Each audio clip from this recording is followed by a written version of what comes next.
కనపడడం లేదు. ప్రజాస్వామ్యం పూర్తిగా లేని పరిస్థితి రాష్ట్రంలో ఉంది అని చెప్పడానికి నిన్న జరిగిన ఎన్నికలే ప్రత్యక్ష ఉదాహరణ. నా పక్కన ఇటువైపున అటువైపున ఉన్న వాళ్ళు ఇద్దరు జెడ్పీటీసీ కంటెస్టెడ్ క్యాండిడేట్స్. నా కుడివైపున హేమంత్ పులివెందుల జెడ్పీటీసీ, పులివెందుల రూరల్ మండలానికి జెడ్పీటీసీ కంటెస్టెడ్ క్యాండిడేట్. ఇటుపక్కన సుబ్బారెడ్డి ఒంటిమిట్ట జెడ్పీటీసీ స్థానానికి కంటెస్టెడ్ క్యాండిడేట్. రాష్ట్రంలో ఇవాళ ఎలాంటి పరిస్థితులు ఉన్నాయి అని చెప్పడానికి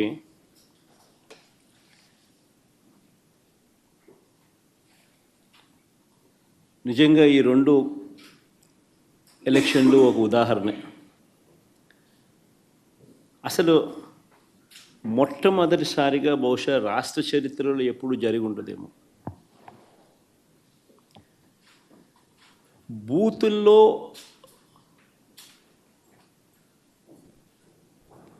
పార్టీకి సంబంధించిన ఏజెంట్ లేకుండా వైఎస్ఆర్సీపీ ప్రతిపక్ష పార్టీ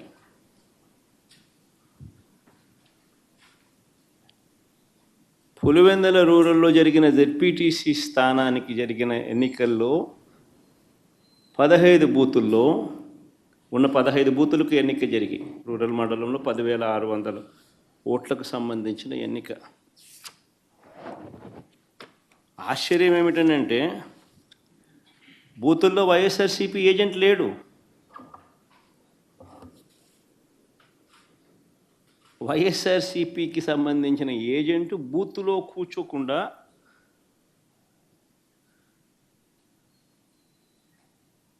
బూత్ దగ్గరికే మనిషి పోలేని పరిస్థితిలో బూత్లో ఏజెంటే లేకుండా ఎన్నికలు రిగ్గింగ్ చేసినారు. సాక్షాత్తు పోలీసుల సమక్షంలో పోలీసుల ప్రోద్బలంతో బూతులోకి వెళ్ళే ఏజెంట్ల ఫాములను వీళ్ళే తీసేసుకొని చింపేసుకొని బూతులోకి ఏజెంటే పోని పరిస్థితిలో ఎన్నికలు నిర్వహించామని చెప్పుకుంటా ఉన్న ప్రజాస్వామ్యం మన రాష్ట్రంలో బహుశా మన దేశంలో ఎక్కడ ఉండదేమో, ఒక్క మన రాష్ట్రంలో తప్ప.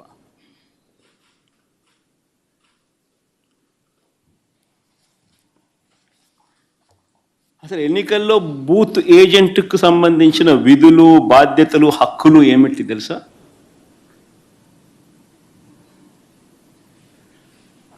అసలు ఓటర్లే లేక దొంగ ఓటర్లను గుర్తించడం ఎవరు చేస్తారు? ఏజెంటే చేయాలి. పోలింగ్ ఏజెంటే చేయాలి. బూత్లో ఉన్న పోలింగ్ ఏజెంటే ఆయనకు సంబంధించిన విధులు, బాధ్యతలు, హక్కులు ఏమిటి అని అంటే అసలు ఓటర్లా లేక దొంగ ఓటర్లా అని గుర్తించడం, ఓటర్ల జాబితాను తనిఖీ చేయడం, అక్రమాలు, బెదిరింపులు, ప్రలోభాలు పెట్టడాలు, ఫేక్ ఓటర్లు ఉంటే వాటిపై అక్కడే ఉన్న ప్రిసీడింగ్ అధికారికి వెంటనే చెప్పి వాటిపై ఫిర్యాదులను అధికారికంగా నమోదు చేయడం, ఇవన్నీ పోలింగ్ ఏజెంట్ బాధ్యతలు. ఇవే వివరాలు పార్టీకి కూడా తెలియజేయడం.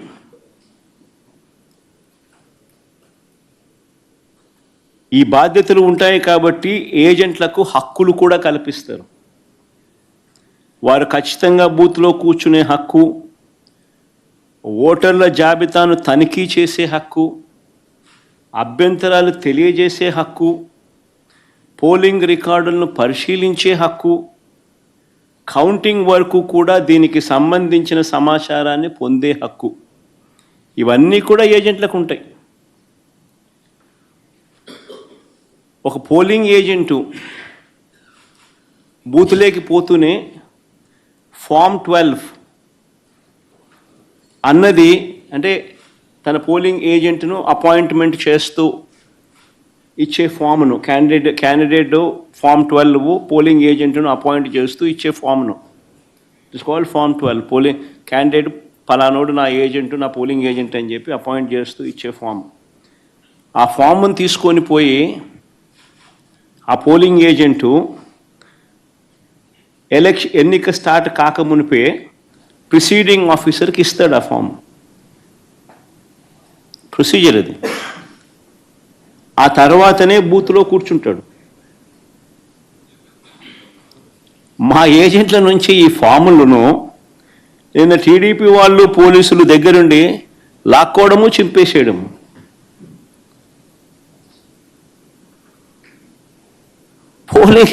పోలింగ్ ఏజెంట్ అనేవాడు లేకుండా ఎలక్షన్ జరపడం అన్నది నేను ఎక్కడ చూడలా. ప్రజాస్వామ్యం అన్నది ఇంత దిగజారిపోయిన పరిస్థితి బహుశా చరిత్రలో ఎక్కడ చూసిండు మేము.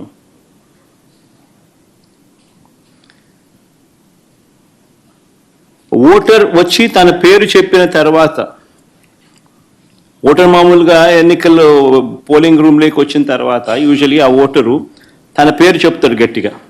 చెప్పిన తర్వాత పోలింగ్ ఆఫీసర్ రిజిస్టర్లో తన వేలిముద్ర కానీ తన సంతకం కానీ తీసుకుంటాడు.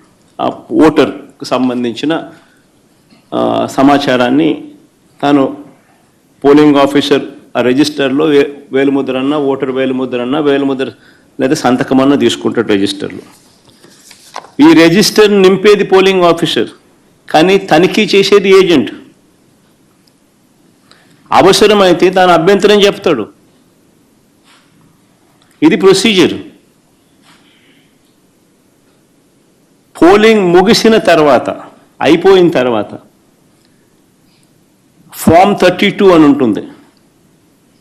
ఫామ్ 32ను నింపి ఆ బూత్లో ఎన్ని ఓట్లు వచ్చాయి అన్నదాన్ని రికార్డు చేస్తారు. బూత్లో ఉండే అధికారి ఆ రికార్డును ఏజెంట్కు ఇవ్వాల్సి ఉంటుంది. అంతేకాకుండా ఏజెంట్ నుంచి ఒక రిసిప్ట్ కూడా తీసుకుంటాడు ఆ ప్రిసీడింగ్ ఆఫీసర్.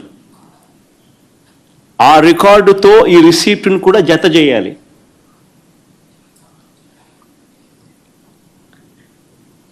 ఆ రికార్డును కూడా ధృవీకరించాల్సి ఉంటుంది. ఇది ప్రొసీజర్. బ్యాలెట్ బాక్స్కు సీల్ వేసేటప్పుడు, బ్యాలెట్ బాక్స్కు సీల్ వేసే ప్రక్రియ పూర్తయ్యే వరకు ఏజెంట్ అక్కడే ఉంటాడు. బ్యాలెట్ బాక్స్ సీల్ పై కూడా ఏజెంట్ సంతకం చేస్తాడు.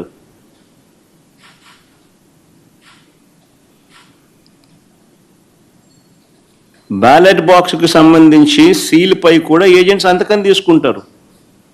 మరి నేను అడుగుతా ఉన్నా, మళ్ళీ ఇవన్నీ జరిగాయా అని అడుగుతా ఉన్నా.